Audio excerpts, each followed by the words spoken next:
Y aquí con nuestro amigo Jaime Taborda, quien nos va a explicar la diferencia entre los mulares y los caballares. Cuando usted conoce el cuerpo de un caballo, puede facilitársele la idea de saber que el vigor híbrido que posee un mular o una sémila le permite identificar diferencias especiales. No son solo, digamos, las orejas o el rebuzne o el relincho en comparación, sino que tiene muchas otras. Si pudiéramos ir profundamente a lo que es una mula, la longevidad de la mula es mayor a la del caballar.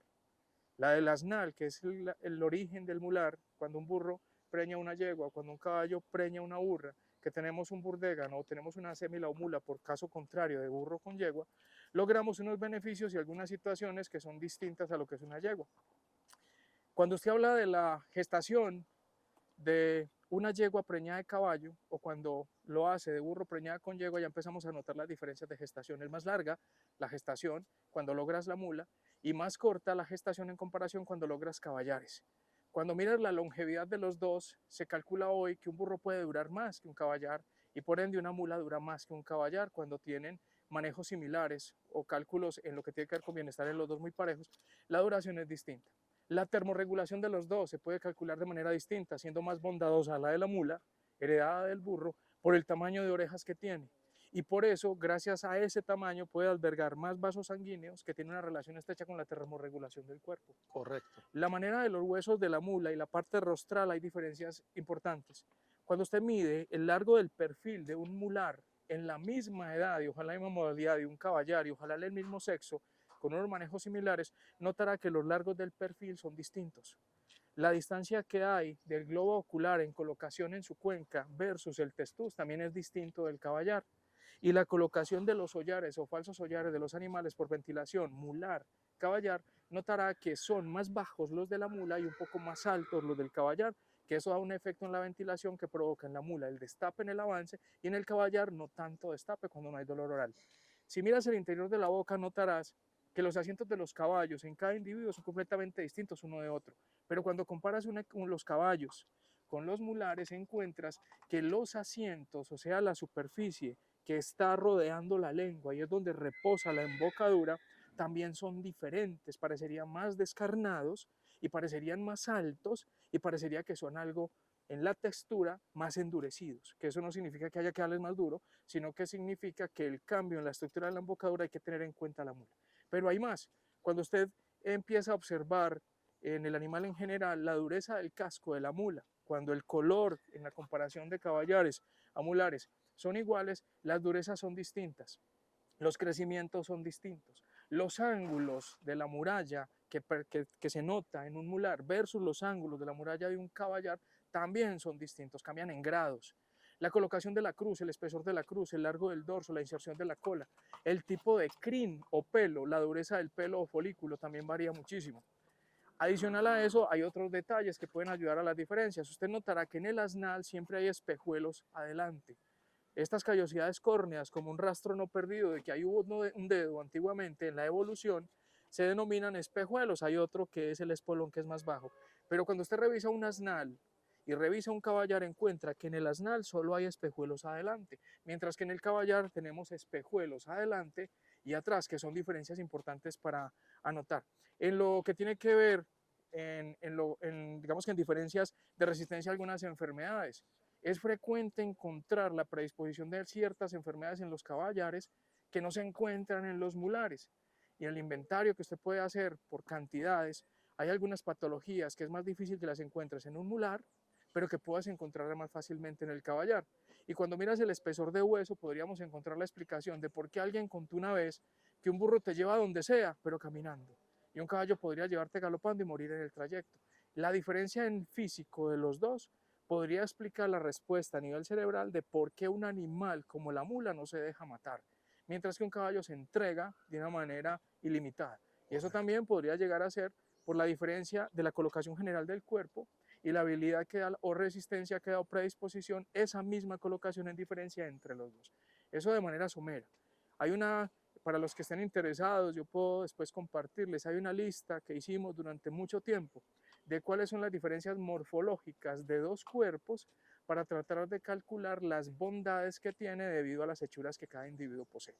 Entonces sí hay diferencias y no deberían ser digamos, llamativas en negativo, sino que deberían ser tenidas en cuenta para poder diferenciar los manejos y que el animal termine siendo beneficiado por esa diferencia. Jaime, una cosa que me parece importante como aporte, la boca del equino es diferente a la boca del mular. Sí, señor. Y hablamos la boca referente a lo que es la conformación. Hablarle un poquito a la gente de qué cambios hay estructurales y la importancia de tenerlos en cuenta a la hora de escoger las herramientas para trabajarlos. Claro, las diferencias no deben tenerse en cuenta de manera simple, porque podríamos decir, no, las bocas todas tienen dientes, todas tienen lengua, tienen paladar, no, hay que mirar en detalle otro tipo de cosas. Si miramos la diferencia entre bocas de dos caballares, encontraremos diferencias muy grandes, porque usted puede encontrar que un caballo tiene asientos cercanos, altos, estrechos, cortos, semicóncavos, alargados, redondeados, perfilados, triangulados. Y cuando usted mira esas diferencias, empieza a palpar que si usted toca el asiento, que es una área donde va a reposar la embocadura, va a encontrar que hay una distancia de aquí que se puede medir en centímetros y que en hermanos completos esa misma distancia varía de manera enorme y que puedes calcular la distancia que hay de este asiento al otro y podrías notar que hay diferencia hasta en hermanos completos. Estamos hablando entre caballares. Hasta la altura del asiento podrías calcularla y la forma del paladar, el tipo de paladar, el tipo de lengua. Ahora, cuando hablamos de mulares, usted ve el craneal de un mular que ya murió, un esqueleto, y empiezas a notar que los espacios en la zona, digamos que esta zona de mejilla o vestibular desde el interior, la dureza, el espesor del hueso es distinto a lo que puedes encontrar en un caballar. Esto se podría entender mejor si tuviésemos el esqueleto o el cráneo de un mular fallecido con el cráneo o esqueleto de un caballar fallecido, ojalá en las mismas edades, con la misma nutrición, y podrá notarse que la gente empieza a ver que el esqueleto cambia de manera sustancial. Los espesores de los huesos, el largo de los huesos, la manera como se expresan los asientos, la manera como se ven, la misma dureza de ellos, cambia muchísimo cuando ya vemos el detalle. Para algunas personas caballo es caballo, ¿cierto? Pero cuando usted maneja razas, empieza a notar que entre razas hay diferencias. Y cuando usted se dedica a una sola raza, nota que entre sexos hay diferencias. Hagamos conteos.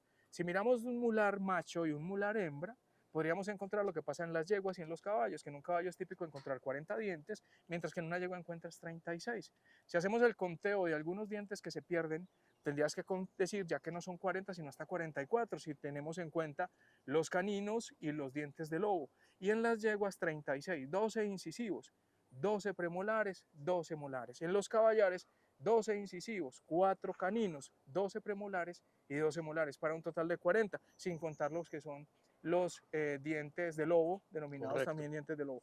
En los mulares usted podrá encontrar algunas mulas que tienen 36 dientes y algunas otras que tienen más de 36, en ocasiones se relaciona que su comportamiento a través de ese rastro en la boca varía a través de lo que es esa mula temperamental, Correcto. difícil, coleadora o que se mantiene como en celo.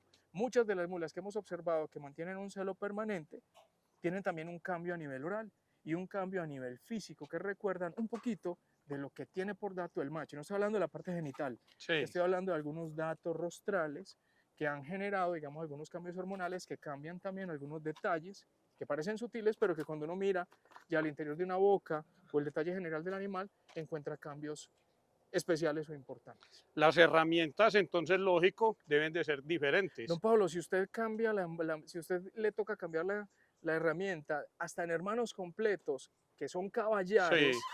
tendría que también tener en cuenta una manera amable de decirlo, es no darnos pereza y como mínimo palpar qué tipo de asientos tiene, qué espacio hay entre ellos y probar qué herramienta encaja de manera correcta sin poner en riesgo el bienestar del individuo. Correcto.